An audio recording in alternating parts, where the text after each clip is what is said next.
आप ये बताएं कि क्या वहां पर जेपीएससी आंदोलनकारियों ने गलत मुद्दे को उठाया है? क्या ओएमआर शीट गायब नहीं हुआ है? क्या कमीशन में पॉलिटिकल इंटरफेरेंस नहीं हुआ है?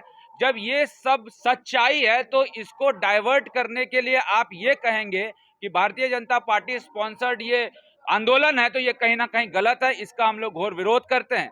साथ साथ आप कल की डेट में कुछ और बयान दे रहे थे, आज जब आप घिर गए तो आप हमें अब मनुवादी का पाठ पढ़ा रहे हैं।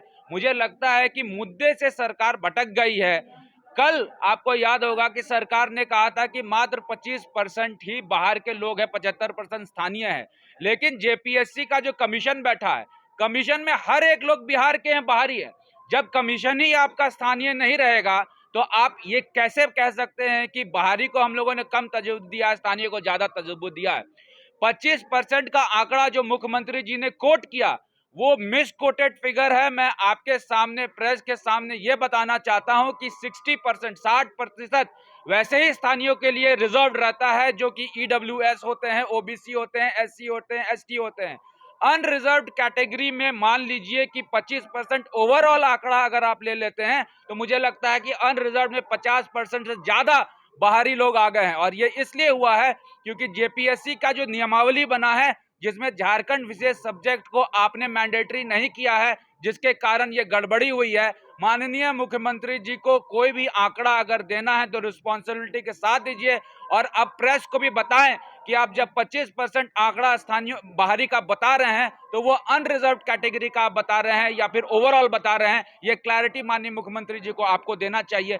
मुझे लगता है कि मुद्दे से सरकार भटक गई है और जेपीएससी हमारा अहम मुद्दा है। अब इसके लिए आप हमें मनुवादी कहें, इसके लिए आप मुझे स्पॉन्सर्ड, बीजेपी स्पॉन्सर्ड आंदोलन करें, इससे हम लोगों को कोई फर्क नहीं पड़ता। हमारा एक ही मांग है कि जेपीएससी को कैसे रद्द हो और फेयर तरीके से जेपीएससी का फिर से एग्जाम कंडक्ट हो।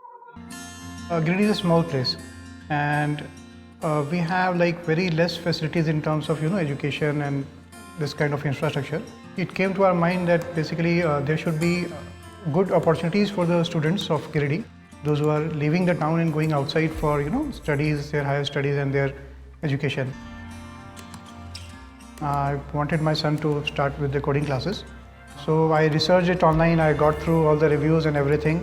Then I got in touch with the White Hat representatives, and I was very happy with the progress and all how he was doing. So then I thought that why not to implement it in our school so that all the students are able to learn this thing. I started coding because we can make our thoughts real. We can interact with the computer. White Hat Junior is helping me to create a web browser. And I think on this part, White Hat is actually leading, on this coding platform. It is definitely a very good platform and one should implement in every school.